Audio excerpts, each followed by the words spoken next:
In the late 1960s, San Francisco and its surrounding areas were alive with change. It was the era of flower power, anti-war protests, and the rise of counterculture. But beneath the music, the freedom, and the rebellion, another story was unfolding. A story of fear, blood, and mystery. A shadow moved across Northern California, a figure who called himself the Zodiac. He was a man who killed without mercy, taunted the police and the press, and claimed that he would continue his reign of terror until the day he died. He wore a black hood, marked with a white symbol that looked like a crosshair. He sent letters filled with riddles and codes, some still unsolved to this day. And he left behind a trail of fear that would haunt America for decades. This is the Zodiac Killer mystery. He will take you deep into one of the most infamous unsolved serial murder cases in history. We will revisit the crime scenes, hear the words of witnesses, explore the strange, cryptic letters that fascinated and terrified the public, and examine the long list of suspects, each one seemingly plausible, yet none ever proven. More than 50 years have passed, but the Zodiac remains a riddle with no final answer. Was he a cunning genius or a reckless madman? Did he stop killing? Or did he simply fade into the shadows, laughing at the chaos he created? Tonight, we retrace every step of the killer who signed his name with a circle and a cross. Welcome to the story of the Zodiac Killer. To understand the fear the Zodiac created, we must first understand the world in which he appeared. The late 1960s in America were turbulent. The Vietnam War was escalating, protests filled the streets, hippies, peace movements, and psychedelic rock defined San Francisco. But while the culture celebrated love and freedom, crime rates were rising. In cities like San Francisco, Vallejo, and Napa County, police forces were small, resources were limited, and communication between different departments was weak. This was the world the Zodiac stepped into. He knew how to exploit it. The Zodiac's story begins on December 20th, 1968. It was a cold night in Benicia, California. Two teenagers, Betty Lou Jensen, 16, and David Faraday, 17, parked their car at a remote spot known as Lake Herman Road. It was a popular lover's lane, quiet and isolated. Around 11:15 p.m., a car pulled up beside them. What happened next was fast and brutal. David was shot in the head at close range. Betty Lou ran from the car, but the gunman shot her in the back 5 times as she tried to escape. Her body was found just 28 feet from the car. The killer vanished into the night, leaving behind no fingerprints, no weapon, and no clear motive. At first, investigators believed it was just another tragic crime of passion, maybe a jealous ex-boyfriend or a random act of violence. No one could have predicted that this was only the beginning. Fast forward to July 4th, 1969. Another holiday. Another couple. Darlene Farron, 22, and her friend Michael Majot, 19, drove to Blue Rock Springs Park in Vallejo. It was just before midnight when a car pulled up behind them. At first, they thought it was a police officer. Instead, a man stepped out, shining a flashlight, and opened fire with a 9mm handgun. Michael was shot in the face, neck, and arm. Miraculously, he survived. Darlene was shot multiple times and died before help could arrive. But this time, something changed. At 12:40 a.m., the Vallejo Police Department received a phone call. The voice was calm, almost casual. The caller confessed to the attack. He also claimed responsibility for the murders of Betty Lou Jensen and David Faraday 6 months earlier. The Zodiac had just announced himself. It was Saturday, September 27, 1969. Lake Berryessa, located about 70 miles north of San Francisco, was a peaceful escape for couples and families. The air was warm, the lake shimmered under the afternoon sun, and college students Brian Hartnell and Cecilia Shepard had decided to spend the day relaxing by the water. The couple spread out a blanket under an oak tree. They talked, enjoyed the quiet, and even took a small nap. Around 6:15 p.m., Cecilia noticed something unusual. A man was approaching. He looked strange, dressed in dark clothing with something on his head. As he came closer, the horrifying details became clear. The man was wearing a black hood, similar to an executioner's mask. His chest was marked with a large white symbol, a circle with a cross through it. It was the same symbol that had appeared in the letters and phone calls signed by the Zodiac. In his hand, he carried a pistol. Brian and Cecilia must have been terrified, but they tried to stay calm. The hooded man told them he had escaped from prison and needed their car and money to flee to Mexico. He pulled out lengths of rope and ordered Cecilia to tie Brian's hands. Then he tied hers. But what happened next was far worse. The man pulled out a knife. Without warning, he stabbed Brian 6 times in the back. Then he turned on Cecilia, stabbing her 10 times as she screamed in agony. Leaving them to die, the attacker walked calmly away. But the Zodiac wasn't finished. At 7:40 p.m., a call came into the Napa County Sheriff's Office. The voice on the line was steady, almost bored. "I want to report a murder." "No, a double murder." "They are 2 miles north of Park headquarters. They were in a white Volkswagen Carmen Ghia. I'm the one who did it." Deputies rushed to the scene. Brian, bleeding heavily, was still alive. He gave investigators a detailed description of the attacker. Cecilia, unconscious and gravely injured, was rushed to the hospital. She slipped into a coma and died 2 days later. On the door of Brian's car, police found a chilling message written in black marker. "Vallejo, 12/20/68. Vallejo, 7/4/69. September, 27/69, 6:30 by knife." The Zodiac had signed his crimes. Just 2 weeks later, the Zodiac struck again. This time in the middle of San Francisco. It was the night of October 11, 1969. A 29-year-old cab driver named Paul Stein was working in the city. At 9:55 p.m., he picked up a fare at the intersection of Mason and Geary streets. The passenger requested to go to Presidio Heights, a wealthy neighborhood. At 9:58 p.m., residents heard a gunshot. Looking outside, they saw something shocking. A man leaning over the taxi driver, wiping down the car with a cloth. Paul Stein had been shot once in the head with a 9mm handgun. He died instantly.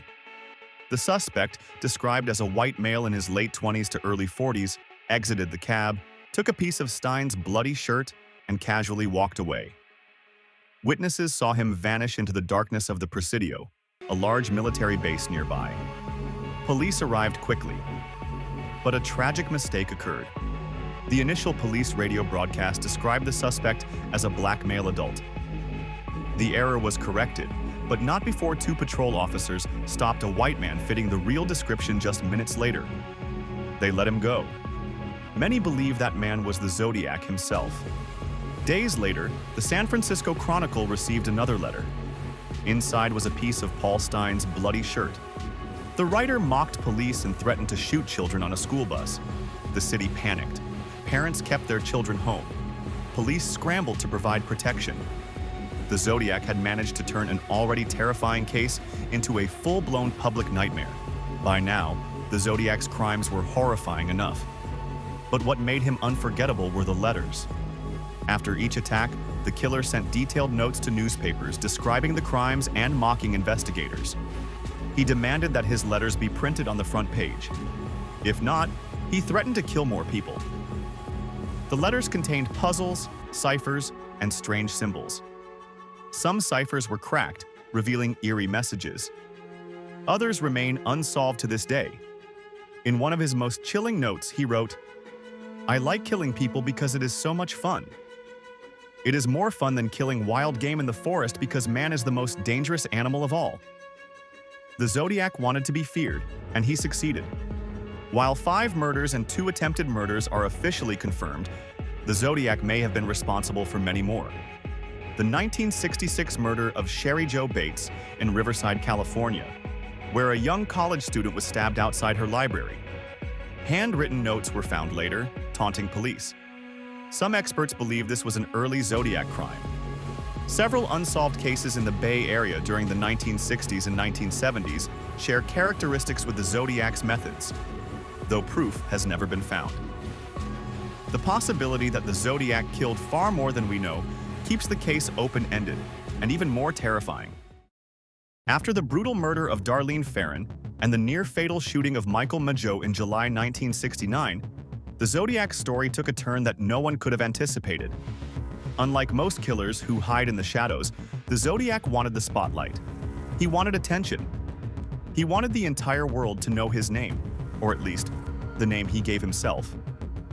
On August 1st, 1969, 3 nearly identical letters arrived at 3 major newspapers in the San Francisco Bay Area: the San Francisco Chronicle, the San Francisco Examiner, and the Vallejo Times-Herald. Each letter began with the same chilling introduction. "Dear editor, I am the killer of the 2 teenagers last Christmas at Lake Herman." Inside, he described details of the crime that only the killer would know.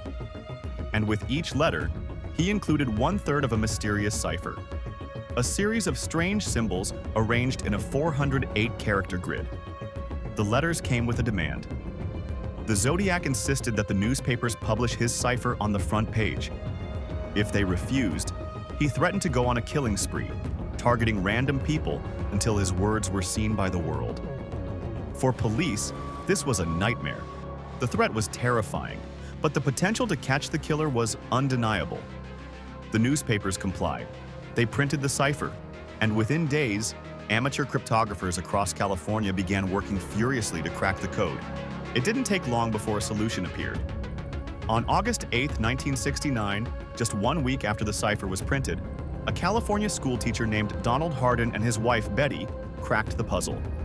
The cipher revealed a disturbing message. "I like killing people because it is so much fun. It is more fun than killing wild game in the forest because man is the most dangerous animal of all. To kill something gives me the most thrilling experience. It is even better than getting your rocks off with a girl.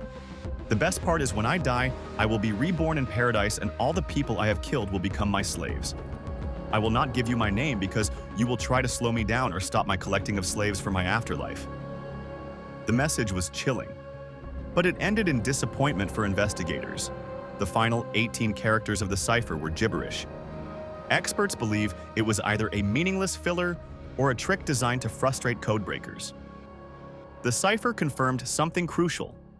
The killer was not only dangerous, he was obsessed with control, attention, and a bizarre fantasy of enslaving his victims in the afterlife. On August 7, 1969, the day before the Hardin couple cracked the cipher, another letter arrived at the offices of the San Francisco Examiner. This one began with a greeting that would forever etch itself into true crime history. "This is the Zodiac speaking." It was the first time the killer used the name that would become his twisted signature. The word Zodiac carried weight. It evoked astrology, destiny, and mystery. It was theatrical, almost cinematic. The killer was branding himself, turning murder into performance. From this point forward, every letter bore the Zodiac's new name and his unique symbol. A circle with a cross through it, like the reticle of a rifle scope. The Bay Area newspapers were caught in an ethical dilemma. Publishing the Zodiac's letters gave him the attention he craved. But if they refused, more people might die. Ultimately, the newspapers chose to publish, and with each letter, public fear grew. The Zodiac was no longer just a local threat. He was becoming a national obsession. Radio shows, TV stations, and newspapers debated his words endlessly. Some people were horrified, others were fascinated. Amateur sleuths began collecting clippings, analyzing ciphers, and even sending tips to police. For the first time in American history, a killer was manipulating the media in real time, turning the entire Bay Area into his stage. In October 1969, just after the murder of Paul Stine, the Zodiac escalated his threats. In one of his most infamous letters, he wrote, "School children make nice targets. I think I shall wipe out a school bus some morning. Just shoot out the front tire and then pick off the kiddies as they come bouncing out."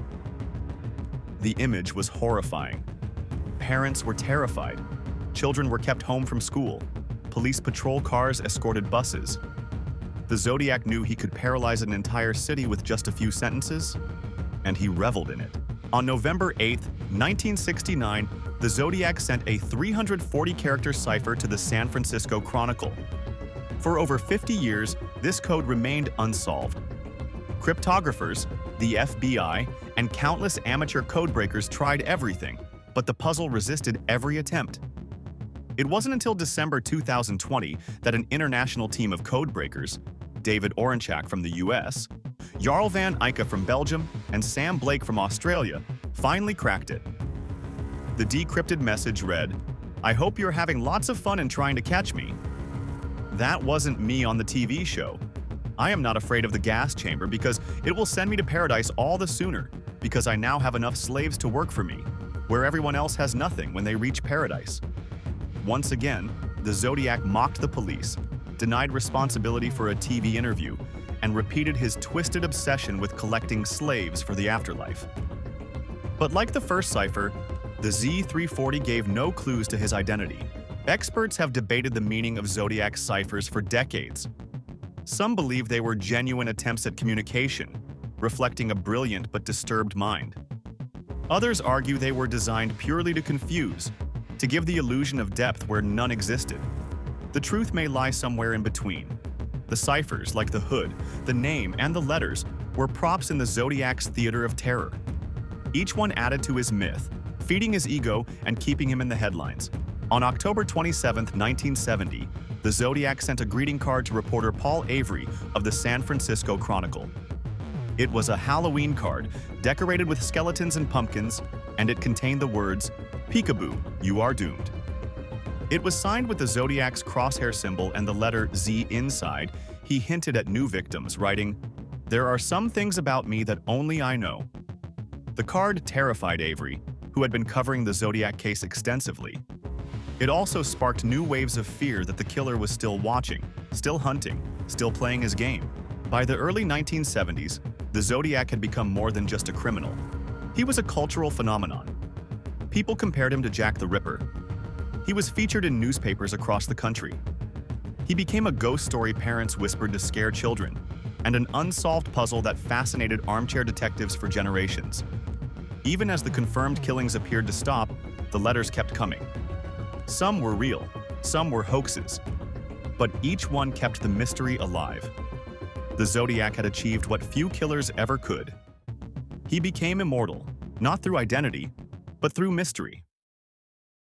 The Zodiac case exposed a deep problem in American policing during the late 1960s: a lack of coordination.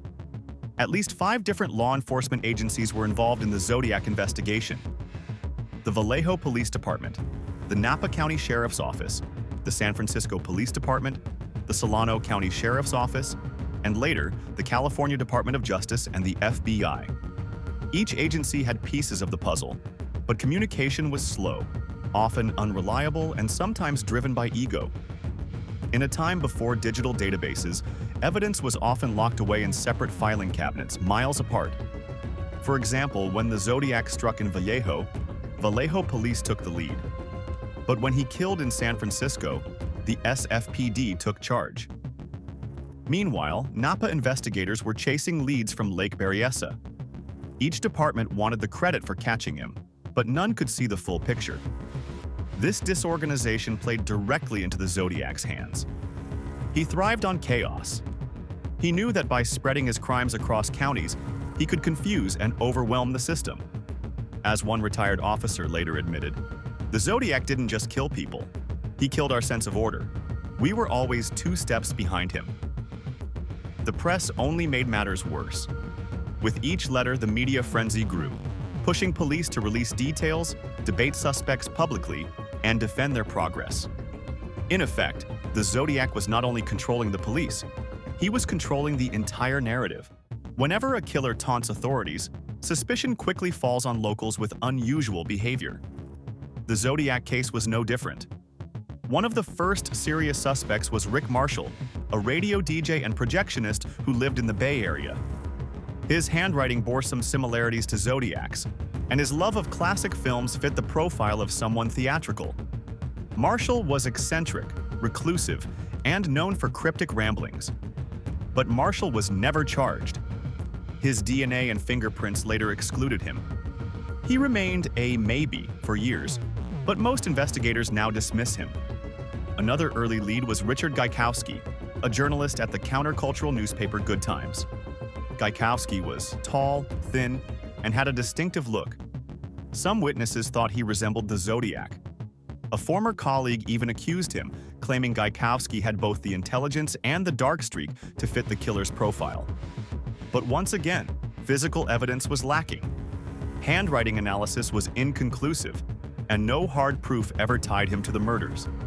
Investigators were drowning in tips, but real leads were scarce.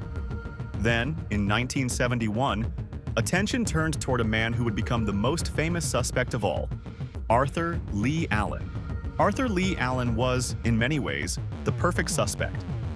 Born in 1933, Allen was a former elementary school teacher from Vallejo, living not far from where the Zodiac's first murders occurred. He was described as intelligent, but deeply troubled, with a history of disturbing behavior. In 1969, around the time of the Blue Rock Springs attack, Allen told a friend something chilling. "I'm going to call myself Zodiac. I'm going to hunt people." That same friend later told police about the conversation, and suddenly, Allen was on the radar. The evidence began piling up. Allen owned a Zodiac brand wristwatch, featuring the same crosshair symbol used in the letters. He was obsessed with cryptography. He had been fired from teaching for inappropriate conduct with children, fitting the profile of someone with violent tendencies. He lived close to several crime scenes, and when detectives interviewed him in 1971, Allen wore a large, unusual ring engraved with, you guessed it, the Zodiac symbol. Police were convinced they had their man, but suspicion is not the same as proof. When handwriting experts compared Allen's writing to the Zodiac's letters, they concluded it was not a match. Fingerprints and palm prints from the crime scenes didn't match either. Allen's DNA, tested years later, also excluded him. Despite this, Allen remained the prime suspect for decades. He died in 1992, never charged, never cleared. For many, he is still the most likely candidate. For others, the lack of hard evidence makes him just another false lead. The Zodiac investigation produced an endless list of suspects. Some stood out more than others. Lawrence Kane, a career criminal and known sexual predator. He lived in the same area as victim Darlene Ferrin and matched the composite sketch. Some witnesses picked him out of lineups. He also suffered brain damage in a car accident, which experts argued could have fueled violent impulses. Yet, once again, no direct evidence tied him to the murders. Ross Sullivan, a library assistant in Riverside, California, who bore a striking resemblance to police sketches. He was linked to the 1966 murder of Sherry Jo Bates, which some believe was Zodiac's first crime. Sullivan was intelligent, socially awkward, and fascinated by codes. He disappeared after the Bates murder, fueling suspicion. But again, no proof. Jack Terrence, a man accused decades later by his stepson. Terrence reportedly kept strange photographs and writings. Some handwriting analysts thought his writing resembled Zodiac's, but investigators considered the claim weak and largely dismissed it. Earl Van Best Jr., identified in a 2014 book, The Most Dangerous Animal of All, written by his biological son Gary Stewart.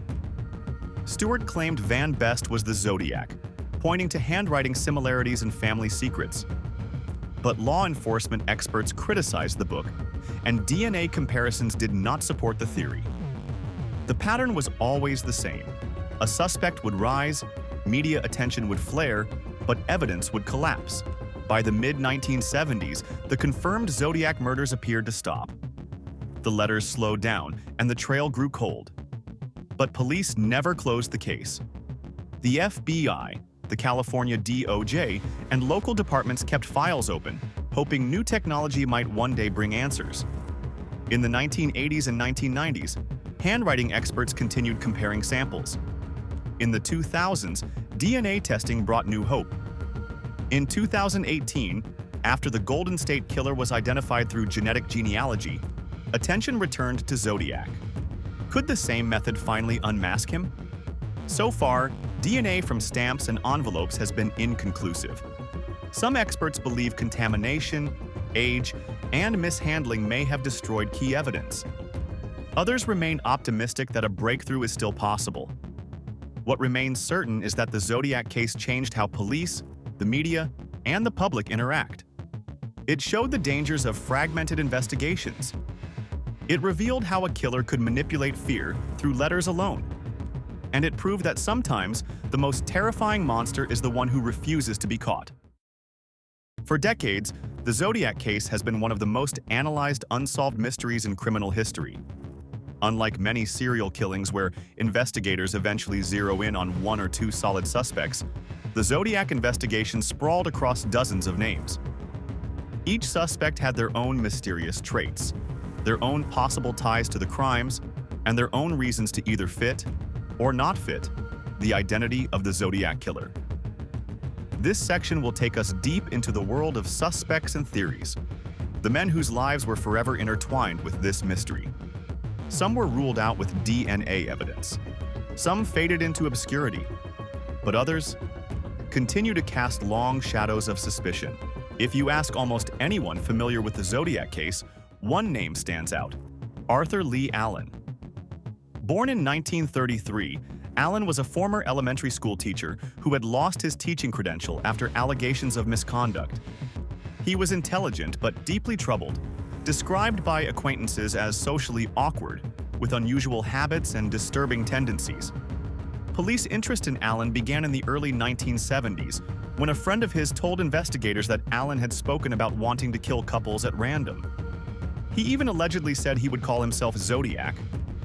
When detectives searched his home, they found disturbing items: bloody knives, a typewriter, materials linked to bombs, and most chilling, a wristwatch brand named Zodiac. Allen denied being the killer, and police could never gather enough evidence to charge him. Later, DNA testing on saliva from Zodiac letters did not match Allen's DNA. Handwriting experts also concluded his writing did not match the letters. Yet, doubts remain. Many believe Allen's connections are simply too strong to ignore. Another figure often discussed is Richard Gaikowski, a left-wing journalist based in San Francisco. He was eccentric, with a history of mental health issues. Some claimed his voice matched that of Zodiac's phone calls to police. His writings and articles allegedly contained cryptic references similar to Zodiac's style. A former friend, nicknamed Goldcatcher, was convinced Gaikowski was the Zodiac. He even claimed Gaikowski's photo resembled the composite sketch. However, investigators never found direct evidence tying him to the murders. His supporters dismissed the allegations as conspiracy theory.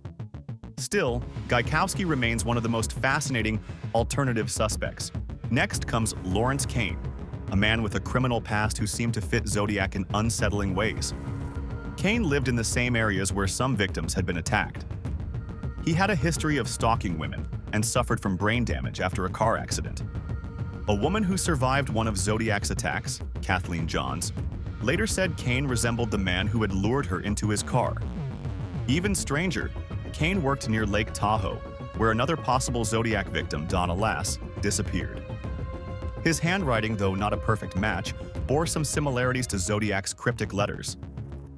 Still, like others, Kane was never definitively proven guilty.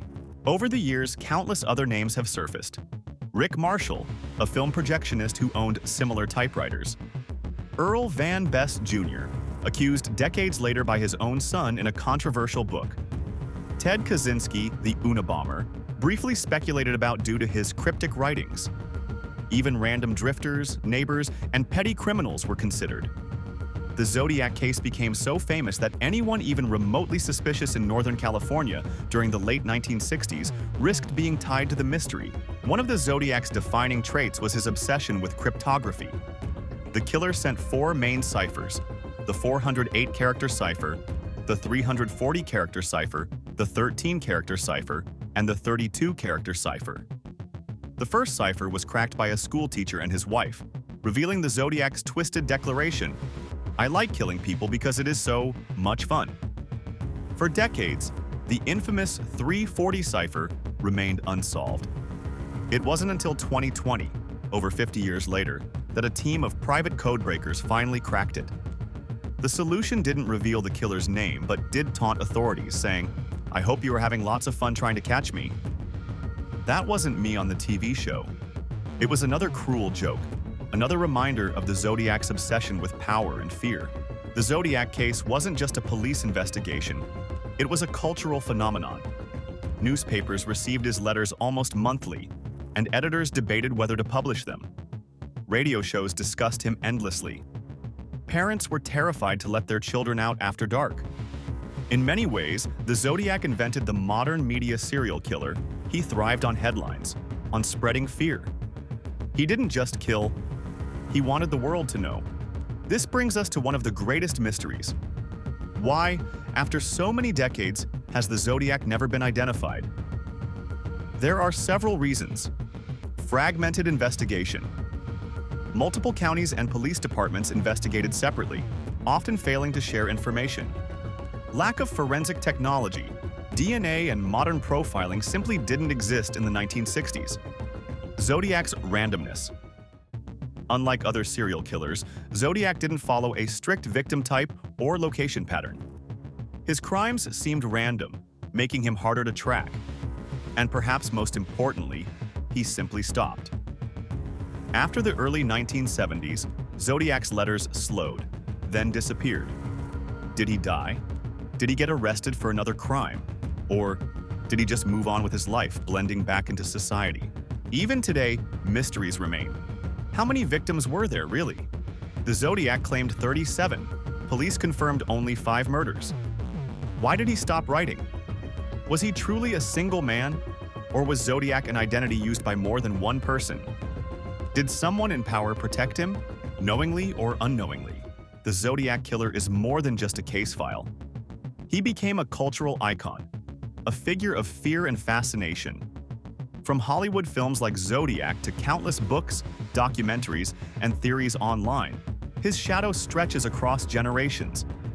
Unlike Jack the Ripper in the 1800s, Zodiac existed in a world of mass media and modern policing. Yet both remain unidentified, both still haunting investigators and the public imagination. And that's perhaps the most terrifying fact of all. Somewhere, someone knew the truth. Perhaps that truth died with the suspect. Perhaps it sits, hidden, in a dusty file in a police station. Or perhaps one day, with advances in forensic science, the mask of the Zodiac will finally be ripped away. From the very beginning, the Zodiac Killer was not just a murderer. He was a communicator, a writer, and a manipulator. His crimes were terrifying, yes. But what made him unique, what made him infamous, were his letters. Between 1969 and 1974, dozens of letters, postcards, and cryptograms were sent to newspapers like the San Francisco Chronicle, the San Francisco Examiner, and the Vallejo Times-Herald. Some were long and rambling, others were short and taunting, all of them were chilling. Each letter carried his distinct voice, arrogant, mocking, always hungry for attention. The very first cipher, known as the 408 because of its 408 characters, was sent in 3 parts to 3 different newspapers in August 1969. The killer demanded that the papers print the cipher on their front pages. If they did not, he threatened to kill again. 2 school teachers, Donald and Betty Hardin, cracked the cipher after only a week. The solution was horrifying. I like killing people because it is so much fun. It is more fun than killing wild game in the forest, because man is the most dangerous animal of all. This confession revealed the mind of someone who saw human life as a sport, who viewed murder as entertainment. Months later, the Zodiac sent his most infamous puzzle, the 340 cipher, a complex grid of symbols that baffled experts for decades. For years, cryptographers, amateur sleuths, and even the FBI tried and failed to solve it. Entire communities of codebreakers devoted their lives to the puzzle. Finally, in 2020, over half a century later, a team of private researchers cracked it. The message was once again a taunt. I hope you're having lots of fun trying to catch me. I am not afraid of the gas chamber because it will send me to paradise all the sooner, because I now have enough slaves to work for me. The Zodiac spoke of the afterlife, of collecting victims as his slaves in death. It was twisted. But it was also a reminder. He was not interested in being caught. He was interested in control. Months later, the Zodiac sent his most infamous puzzle, the 340 cipher, a complex grid of symbols that baffled experts for decades. For years, cryptographers, amateur sleuths, and even the FBI tried and failed to solve it. Entire communities of codebreakers devoted their lives to the puzzle. Finally, in 2020, over half a century later, a team of private researchers cracked it. The message was once again a taunt. I hope you're having lots of fun trying to catch me. I am not afraid of the gas chamber because it will send me to paradise all the sooner, because I now have enough slaves to work for me. The Zodiac spoke of the afterlife, of collecting victims as his slaves in death. It was twisted. But it was also a reminder. He was not interested in being caught. He was interested in control. Two smaller ciphers, the 13 character and the 32 character, remain unsolved. The 13-character cipher supposedly contained the Zodiac's name. To this day, no one has definitively cracked it. The 32-character cipher was linked to a map he sent of San Francisco Bay, with a strange symbol at Mount Diablo. He hinted that this would reveal where a bomb was hidden. No bomb was ever found. But the codes kept police and the public guessing, always one step behind. Beyond the ciphers, the Zodiac's letters were filled with taunts, boasts, and cruel humor. He would describe his crimes in detail, providing facts only the killer could know. He ridiculed police as incompetent. He demanded front-page coverage. In one letter, he drew a crude diagram of a bomb, claiming he would blow up a school bus full of children. This particular threat caused panic across California. Parents refused to let their kids ride the bus. Police escorted buses for weeks. Although no school bus was ever attacked, the fear was real. And that fear was the Zodiac's real weapon. One of the most bizarre communications was the Halloween card sent to Chronicle reporter Paul Avery in 1970. Inside the card were the words, "Peekaboo, you are doomed." It was adorned with skeletons and grotesque artwork. Many believe this was meant to threaten Avery directly, as he had been covering the Zodiac case extensively. The card fueled speculation. Did Zodiac hate specific reporters? Was he watching them? Or was he just enjoying the chaos? The letters were not just confessions or puzzles. They were psychological warfare. They kept police constantly on edge. They kept the public in a state of fear. They turned Zodiac into a household name.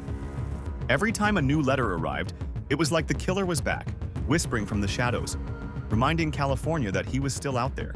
While the letters defined the Zodiac's legacy, the survivors defined his reality. Brian Hartnell, who survived the brutal stabbing at Lake Berryessa, lived with the trauma for the rest of his life. He became a lawyer, determined to bring justice to others, but his scars, both physical and emotional, never faded. Kathleen Johns, who escaped after a terrifying car ride with a man she believed was Zodiac, spent years haunted by nightmares.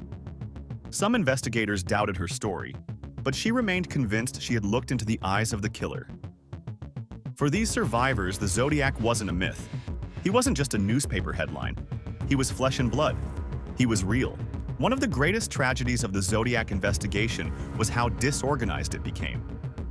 Vallejo Police, San Francisco Police, Napa County Sheriffs, the FBI, all were involved. But communication was poor. Evidence was scattered.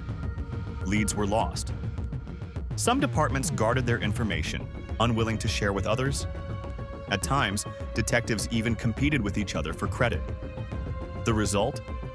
A fractured investigation that allowed Zodiac to slip through the cracks. Meanwhile, the media fueled the fire. Every letter, every cipher, every possible clue was splashed across headlines. Some journalists thrived on the chaos, while others lived in fear.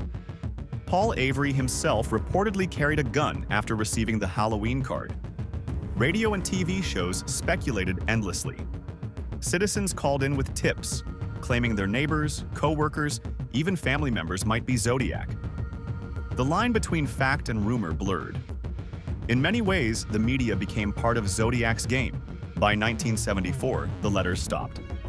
The last confirmed letter was the so-called Exorcist letter, mocking the popular horror film of the time. After that, nothing. Why did Zodiac go silent? Did he die? Did he move away? Or did he simply get bored? The silence left investigators in limbo, They had no killer to chase, no letters to analyze, only cold files gathering dust. But even as the case cooled, the fear remained. Parents still told their children not to talk to strangers. Couples in California thought twice about parking in remote areas. The Zodiac had achieved something few killers ever do. He became a legend in his own time. Even after more than half a century, the Zodiac case remains one of the most debated mysteries in criminal history. Investigators, journalists, amateur sleuths, and conspiracy theorists have all tried to answer the same question. Who was the Zodiac Killer? Theory 1. Arthur Lee. Allen was the Zodiac. The most popular theory, of course, is that Arthur Lee Allen, the troubled schoolteacher, was the Zodiac. He owned a Zodiac brand watch. He had disturbing fantasies about killing couples. He lived near several crime scenes. Multiple witnesses claimed he resembled the sketches, but the evidence never matched perfectly. His handwriting didn't match. His DNA didn't match. Was he the Zodiac, or simply the unluckiest suspect in history? Theory 2. The multiple killers. Another theory suggests the Zodiac wasn't one person at all, but multiple individuals. The handwriting across the letters sometimes varied. The language and style shifted, and some experts believed the crimes were too spread out, too inconsistent for a single man. Could the Zodiac have been a shared identity, a symbol adopted by more than one killer? If true, the case may be unsolvable, because the Zodiac was never a man. It was an idea. Theory 3. The copycats. Some argue that not all Zodiac letters were authentic. Perhaps only the early ones came from the real killer. Later letters could have been hoaxes, written by attention seekers, pranksters, or even journalists trying to sell newspapers. If this is true, then the case is even murkier. How many of the crimes truly belong to Zodiac? How many belong to imitators? Theory 4. The elite connection. One of the darker conspiracy theories claims Zodiac had connections to law enforcement or government. His ability to avoid capture, his detailed knowledge of police procedures, his comfort in communicating with the media. These led some to believe he may have been shielded, intentionally or unintentionally, by people in power. Though never proven, this theory explains why he seemed untouchable, always one step ahead. The Zodiac Killer wasn't just a criminal, he became a cultural phenomenon. Hollywood films like Dirty Harry drew inspiration directly from the case. Books, podcasts, and documentaries kept the story alive for generations. David Fincher's 2007 film Zodiac reignited global fascination, introducing the case to a new audience.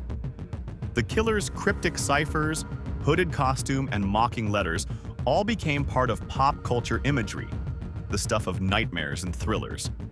Even the symbol, a simple crosshair circle, remains one of the most recognizable emblems of fear. Zodiac, like Jack the Ripper before him, transcended the reality of his crimes. He became an icon of evil, a ghost who still lurks in the American imagination. Lost in the shadow of the Zodiac's myth are the real people, the victims and their families. David Faraday and Betty Lou Jensen were just teenagers when they were gunned down. Their families never recovered from the senseless loss. Darlene Ferrin, a young mother, left behind a daughter who grew up without her. Survivors like Brian Hartnell carried both scars and memories, reminders of how close they came to death.